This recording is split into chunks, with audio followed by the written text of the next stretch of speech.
Fala pessoal, eu sou o Chessman e é óbvio que o vídeo dessa semana só podia falar sobre a adaptação de Sandman. A Netflix, né pessoal, nos trouxe aí a primeira temporada adaptada da célebre saga dos quadrinhos escrita pelo Neil Gaiman, que foi publicada lá pela DC Comics ainda em 1989. Nós temos aí que a Netflix nos trouxe 10 episódios que vão abordar ali não apenas a primeira saga, né pessoal? Eu tô aqui com vocês, podem ver a edição de comemora 30 anos e que foi lançada nos últimos tempos aí, pessoal, e ela trouxe encadernado saga a saga. Aqui nós temos a primeira saga que vai ser abordada ali nos primeiros 6 capítulos da série, né pessoal? A série tem 10 episódios, ela adapta aqui nos seus 6 primeiros a saga Prelúdios e Noturnos. Nós temos uma série de mudanças que eu já vi aqui, que trouxe grandes rebuliços aí entre os fãs. Alguns odiaram fervorosamente, outros, como eu, gostaram, né pessoal? Mas, como sempre temos uma adaptação, trazem muitas mudanças. E na série, cara, falar pra você, logo no primeiro episódio, na primeira cena, nós temos ali uma gigantesca mudança. Por quê? Bom, isso não é spoiler, né, galera? Quando nós começamos a ver o primeiro episódio, nós já somos apresentados ao sonhar.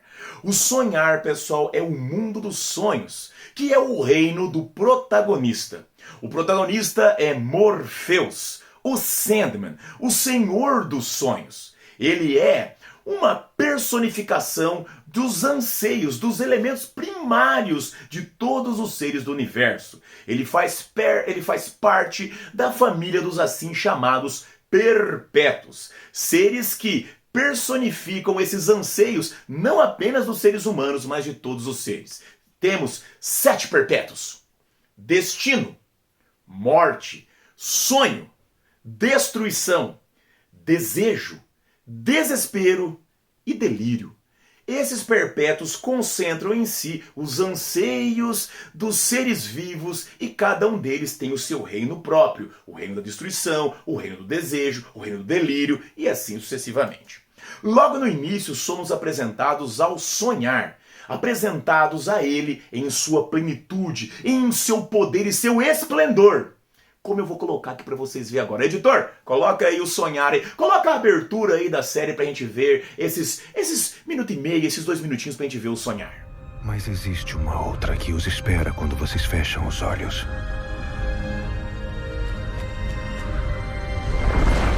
E entram nos meus domínios.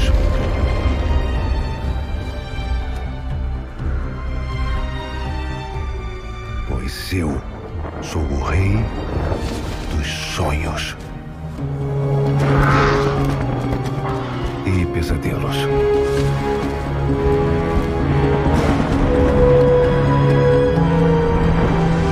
Quando o mundo desperto deixa vocês exaustos e insatisfeitos, o sono os traz aqui para encontrar liberdade e aventura.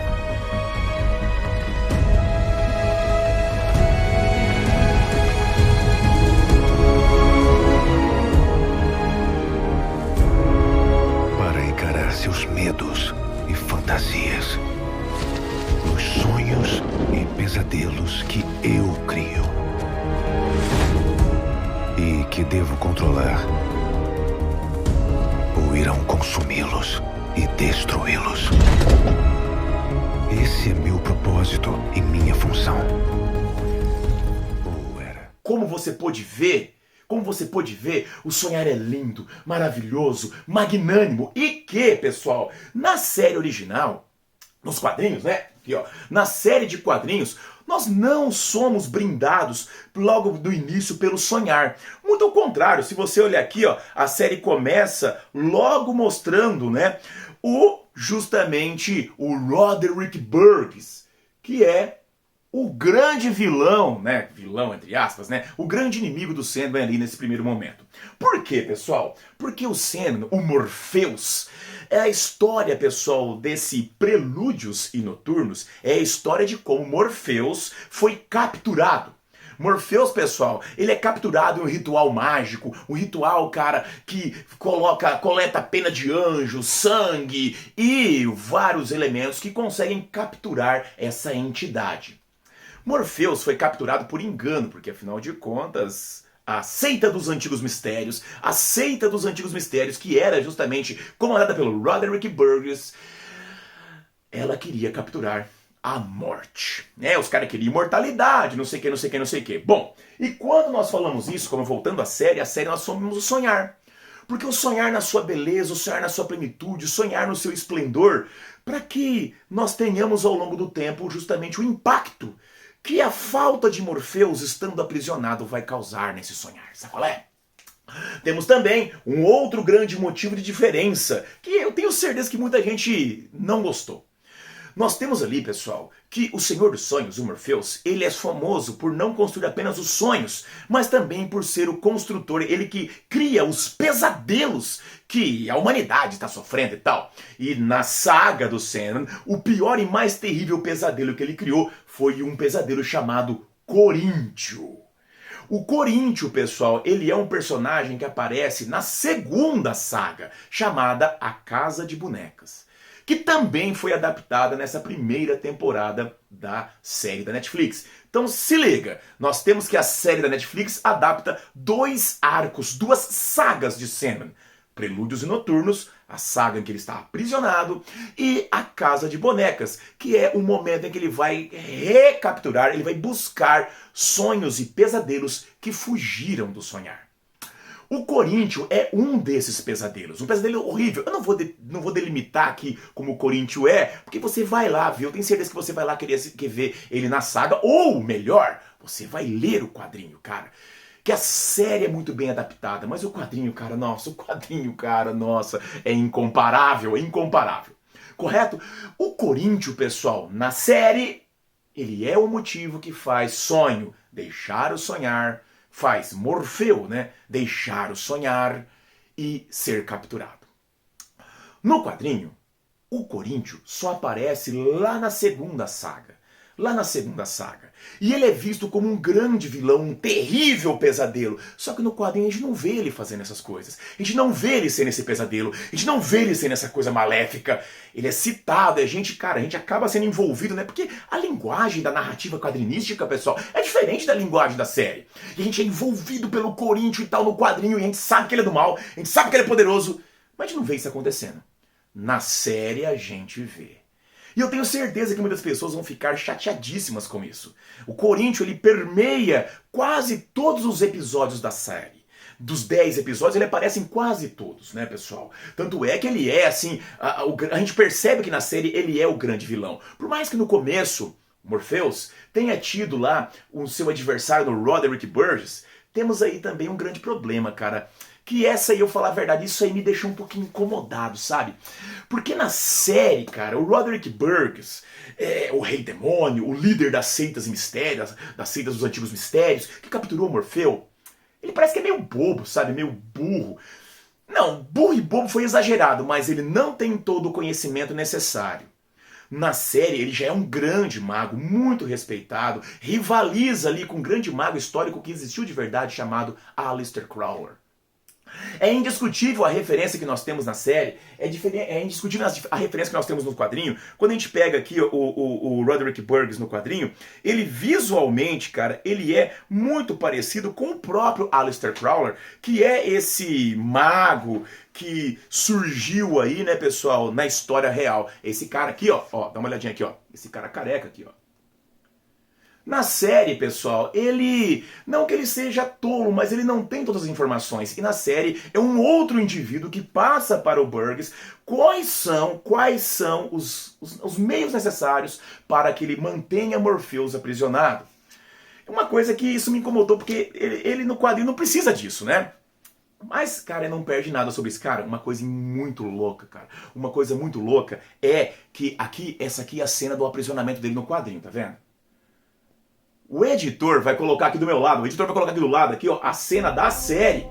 Pra você ver, cara, que na série, quando nós temos ele aprisionado, é igual, cara, é igual. Meu, a produção é maravilhosa. linda. Nós tivemos ali...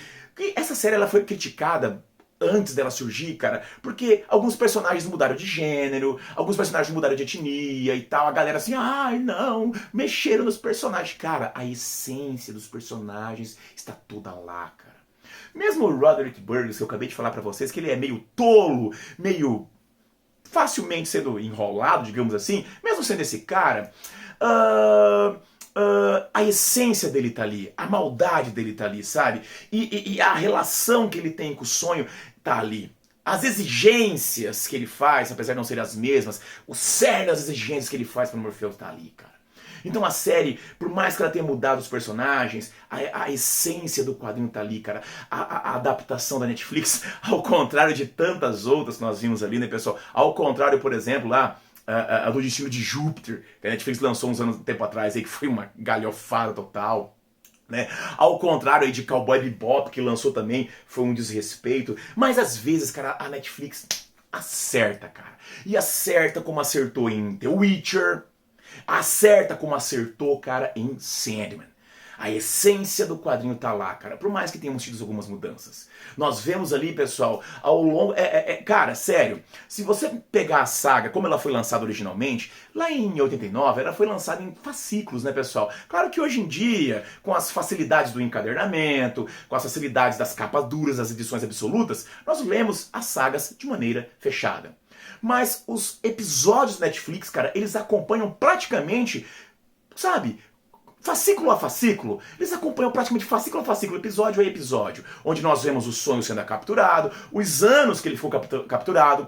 Eu tinha um medo muito grande que eles tirassem uma das principais referências que o Neil Gaiman é o escritor que criou essa série. Uma das coisas que o Neil Gaiman criou, cara, que foi a referência que ele cria, né, pessoal? Porque quando o sonho é capturado, a humanidade, o mundo desperto, o mundo real, ele sofre as consequências quando o rei dos sonhos está preso. E uma das consequências é justamente uma doença que é real, que existiu na nossa realidade, que é a encefalite letárgica, ou simplesmente doença do sono. Eu tinha medo que eles tirassem fora isso da série da Netflix, eles mantiveram isso.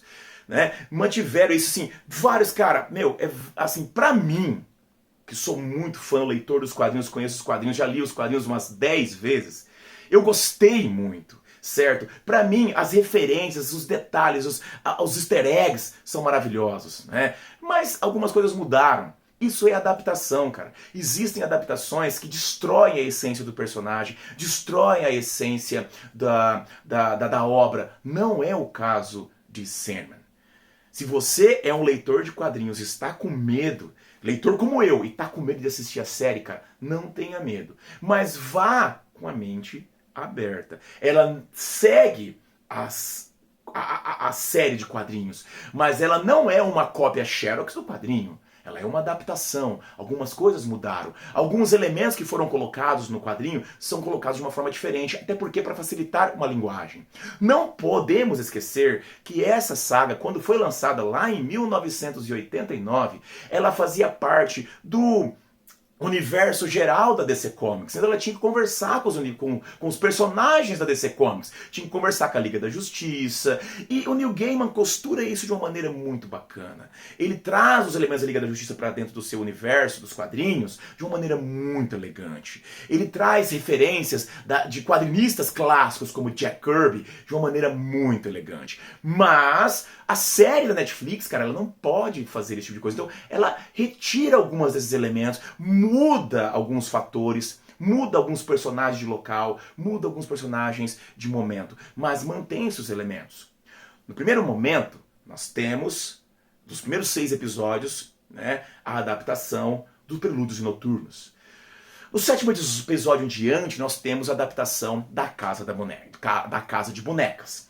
E aí, gente, eu vou confessar uma coisa pra vocês. O meu arco preferido de toda a saga Sandman, de todas as suas edições, é Prelúdios e Noturnos. Eu adoro Prelúdios e Noturnos e eu amei essa adaptação. Fiquei emocionado quando eu vi o sonhar, quando apresenta o sonhar no início do primeiro episódio.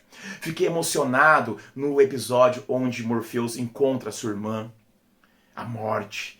que ao contrário do que a gente imagina, ela é a morte, ela é soturna, ela é pesada. Não, ela é uma pessoa bondosa, ela é uma pessoa doce, ela é uma pessoa solar, pra cima, pra frente. E essa personagem foi um dos grandes motivos de críticas dessa galera aí que não aceita se adaptar. É a mesma personagem, cara. Se você não entendeu que a mudança de gênero e de etnia existe, cara, você não leu Sandman, cara. Você não entendeu. Sandman aborda esse tipo de coisa desde o início. Os próprios perpétuos, eles não têm a forma humana definida, certo? Nós vemos ele como os humanos porque eles se apresentam para nós como humanos. Quando ele se apresenta os perpétuos, quando Morpheus vai conversar com o caçador de Marte, né, o marciano da Liga da Justiça, ele aparece para o marciano como um marciano. Nós temos uma história fantástica de Sandman que chama O Sonho de Mil Gatos, que é linda. E o Sandman é um gato. Então, cara, os perpétuos, eles não têm essa coisa. O Neil Gaiman costura isso. E, cara, o episódio que ele tá com a morte, mano, é um episódio muito emocionante. Principalmente porque nesse episódio tem os meus dois personagens, não vou dizer secundários, mas coadjuvantes de Sandman que eu mais gosto. Nós temos ali, pessoal, um personagem que é a morte, e o outro personagem, pessoal, que eu não vou falar o nome dele pra vocês aqui, pra vocês saberem, vocês vão ter que ir lá descobrir. Eu só vou dizer uma coisa pra vocês, ele é um personagem que ele decidiu que ele pode simplesmente não morrer. Cara, é a sequência do Morpheus andando com a morte e entendendo o trabalho dela, né? Ela é a morte, cara. E depois conversando com esse indivíduo que decide não morrer. É muito legal, cara. Pra mim, os 6 primeiros episódios, Prelúdios e Noturnos, é mais do que maravilhoso. Mas, como eu falei pra vocês, é o meu arco preferido. É o meu arco preferido. Depois nós temos uma adaptação de Casa de Bonecas, que eu acho legal, ideias maravilhosas existem lá na Casa de Bonecas, principalmente um trocadilho que é, cara, muito legal, que é uma convenção, né, a convenção dos cereais que vai ter lá, e você vai ver, cara, que é incrível. Mas eu, sinceramente, eu já não gostava muito, assim, é legal e tal, mas, cara, perto de Prelúdios Noturnos, fica muito abaixo. E, pra mim, na série, isso também aconteceu. Os episódios 6, 7, 8, 9, né, que são episódios assim, que tem coisas muito bacanas, mas ali já algumas transformações, algumas mudanças já me trouxeram um pouquinho mais de incômodo, algumas coisas já eu comecei a pensar, mas peraí, mas como que tal coisa vai ser resolvida no futuro? Né? Há uma mudança de personalidade ali, alguns personagens que eu achei que deveria ser diferente, né? As irmãs barra casal, barra conhecidas, as mulheres aranha, elas podiam ter sido feitas de uma maneira um pouquinho diferente, né? A própria Rose Walker, ela poderia ter sido um pouquinho diferente, ali a relação que ela tem com a Unity, né? Que é a personagem que vai ter ali. A Lita Hall, cara, foi a transformação que eu achei mais drástica que aconteceu ali e que me preocupa um pouco pro futuro como é que vai ser. Digamos assim, a primeira parte da saga, da série da Netflix, pra mim, cara, nota 9. Nota 9, cara. Não dá pra dar nota 10, porque teve algumas coisinhas aqui e outra ali que eu não quero falar, porque eu não quero dar spoiler nesse vídeo, né, pessoal? Eu quero que você assista. E principalmente quero que você leia. Quero que você leia, que você vai gostar muito mais. Mas eu quero que você assista. E quero que você diga se você concordou comigo ou não. Então eu não vou dar spoiler aqui. Então, pessoal, temos ali alguns momentos na primeira parte da saga que pra mim é nota 9. Não dá pra dar nota 10. Mas, cara, aí na segunda parte, aí pra mim já cai ali pra nota 8, 7,5. 7,5, 8. 7,5, 8. Não consigo definir muito bem, cara. Mas 7,5, 8. Que ali pra mim me incomodou mais as transformações. Correto? E assim, gente, olha só. Eu sou um grande entusiasta de cinema, nunca neguei, sou muito fã, tenho tudo que você imaginar, quadrinho de tudo quanto é jeito, sai edição nova, vou lá e compro, leio, já li várias vezes, sou entusiasta, gostei muito da série. Espero continuar com esse entusiasmo ao longo do tempo. Por mais que tenha tido essa queda na segunda parte, cara, velho, não me incomoda tanto assim, continuo assistindo, até porque, né, gente, tem tanta porcaria sendo feita aí, quando a gente vê uma coisa dessa, é maravilhoso. E aí agora, pessoal, os atores. Os atores entregam um trabalho maravilhoso, cara. O Sandman, cara, o Sandman, eu falo com a minha esposa, né, pessoal, o Sandman, ele tem uma cara assim de quem comeu e não gostou, sabe? E no quadrinho, né? E eu ficava pensando assim, cara, mas como é que o cara vai fazer isso e tal? E, cara, ele faz perfeito, perfeito, perfeito, perfeito. Pra mim, cara, eu vou falar pra vocês agora, eu falei pra minha esposa, ele tem cara de quem tá segurando um pum, tá ligado? Tá segurando um pum assim. E, cara, é isso que o quadrinho é. A atriz que faz a Lucienne, cara, a atriz que faz a Lucienne, ela entrega um personagem, uma maneira carismática, cara, carismática demais. Todos os personagens, na minha opinião, cara, pra mim estavam carismáticos, me convenceram. Os personagens do Sonhar, todos me convenceram. Quando apareceu o Merv, cara, tive um treco. O Merv, você não deve saber, ele é encarregado da equipe de limpeza do Sonhar. Ele nada mais é do que um boneco, um espantalho. Nada mais é que um espantalho, cabeça de abóbora ali e tal. Você vê que ele tem os galhos assim dentro dele e tal. Cara, é demais, cara. Gente, e o que dizer, cara, da produção, dos efeitos especiais? Gente, é perfeito? Não, às vezes dá pra você ver ali que tem um digitalzinho ali e tal, mas, cara, as cenas do Sonhar é lindo, cara, é lindo. Sonhar é lindo. Vocês viram no começo do vídeo, Sonhar é lindo, cara, meu. Ai, gente, eu, sinceramente, estou extremamente feliz com o resultado. Tinha um grande medo, cara, um medo. Principalmente porque é a minha obra, a obra que eu mais gosto. É o quadrinho que eu mais gosto, é a obra que eu mais amo, que eu mais li e que eu mais venero. Estou muito feliz, cara. A Netflix entregou. A Netflix e o Neil Gaiman, né? Eu tenho certeza que esse trabalho primoroso só existiu porque o Neil Gaiman estava ali. O Neil Gaiman, se você não sabe, vai colocar aqui a fotinha dele aqui ó, pra você ver. Fotinha do Neil Gaiman aqui, editor. Neil Gaiman pra galera ver quem é. E o Neil Gaiman é o criador dessa maravilha desse mundo. É um escritor de quadrinhos fantástico, é uma pessoa fantástica, pelo menos até o ponto que eu vi. Até estava conversando com um amigo, ele falou assim, cara, se você pudesse conhecer alguém que você queria conhecer. Eu falei, cara, eu queria conhecer o Neil Gaiman. Eu queria conhecer o Neil Gaiman. Eu queria apertar a mão do Neil Gaiman, ter o autógrafo do Neil Gaiman, mas eu, principalmente, além de tudo, eu queria conversar com o Neil Gaiman. Uma tarde conversando com ele, falando sobre as referências que ele tem, os livros que ele leu. Eu queria ter amizade com o Neil Gaiman. Eu já me sinto amigo dele, apesar que ele nunca me viu e nunca vai ver, pelo que eu imagino. Mas, cara, essa série, pra mim, ela está perfeita. Perfeita. Por quê? Porque, como eu já falei pra vocês, A Casa de Bonecas não é o meu arco de histórias preferido. O preferido é o Períodos Noturnos, que é o arco número 1. Então, ela manteve na série aquele mesmo sentimento que eu tenho ao ler o quadrinho. Por isso que, pra mim, ela é perfeita. Galera, vejam Sandman na Netflix, vocês não vão se arrepender. E se você não concordou do que eu disse, você já viu e não concordou, deixa aqui nos comentários. Você não é obrigado a concordar comigo, cara, mas traz aí o que você achou, o que você não achou, o que você não gostou. E principalmente, o que foi que você mais gostou. Galera, ficamos por aqui por enquanto. Nós vamos falar mais sobre Sandman ali em outros vídeos, mas esse é o vídeo inicial. Galera, ficamos por aqui por enquanto. Como sempre, um grande abraço, vida longa e próspera e até a próxima. Tenha bons sonhos!